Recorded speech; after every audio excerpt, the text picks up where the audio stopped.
Саламатсыздар ма оқушылар? Өтетін сабағымыздың тақырыбы атуға ыңғайлану жаттығулары.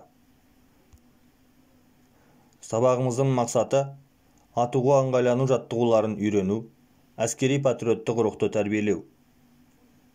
Сабағымыздың міндеті оқ-жатарды оқтау, Калашников автоматын мен атуға ыңғайлану, атуды орындау, атуды тоқтату, автоматтың оғын алу және автоматты атып болғаннан кейінгі тексеру жаттығуларын үйрену. Оқ-жатарды оқтау. Оқ-жатарды оқтау үшін сол қолмен оқ-жатарды мойын жағын жоғары, ал дөңес жағын солға қаратып ұстау керек. Оң қолмен патрондарды оқ жағын кіші саусаққа қаратып, оқ-жатардың бүйір қабырғасының аузындағы еріндік дөңестің астына бір-бірлеп салу қажет.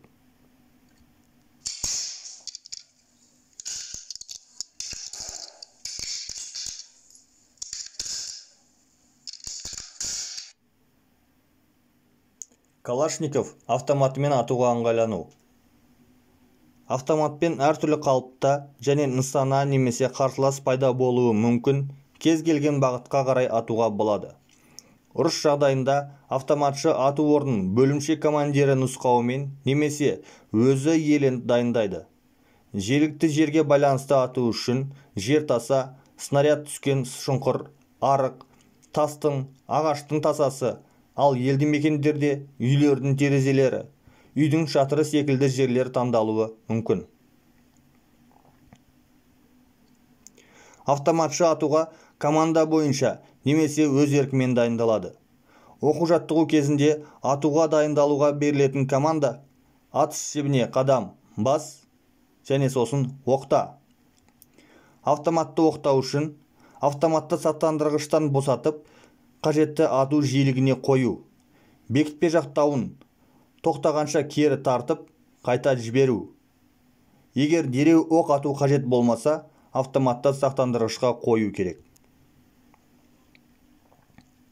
Атуды орындау. Ату кезінде келесілер орындалады. Көздеуішті орнату, ауыстырғышты қажетті ату жиілігіне қою, иыққа тіреу, көздеу, шүріппені басу, автоматты мықтап ұстау. Атуды тоқтату үшін тоқта немесе атуды тоқтат командасы. Ал толық тоқтату үшін қосымша оғын ал деген команда беріледі. Автоматтың оғын алу үшін оқ-жатарды ажыратып аламыз, автоматты сақтандырғыштан босатамыз, бекітпе жақтауын тұтқасынан баяу артқа тартып, оқтықтан патронды шығарып аламыз және бекітпе жақтауын жібереміз. Шүріппені басамыз. Автоматты сақтандырғышқа қоямыз. Оқ-жатардан патрондарды шығарып, оны автоматқа қайта орнатамыз. Оқталып болғаннан кейін командир қару тексерілсін командасын береді. Бұл команда кезінде жатқан жағдайда оқ-жатарды бөліп алып, бас жағын өзіне қаратып, автоматтың жанына қою керек. Автоматты сақтандырғыштан босатып, бекітпе жақтауын кері тарту және автоматты аздап солға бұру керек. Командир оқ-жатар мен оқтықты тексеріп біткен кейін жақтауын жіберіп, шүріппені басу керек. Автоматты сақтандырғышқа қойып, оқ-жатарды орнына орнатамыз.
сабағымызды бекіту үшін мына сұрақтарға жауап беріңіз. Автоматшы қандай қалыптардан оқ ата алады? Автоматтан атуға ыңғайлану қандай кезеңдерден тұрады? Жаттығу. Автоматтан жатып ату қалпын орындау. Осымен берілген тақырыпқа байланысты сабағымыз аяқталды. Назар салып тыңдағандарыңызға рахмет.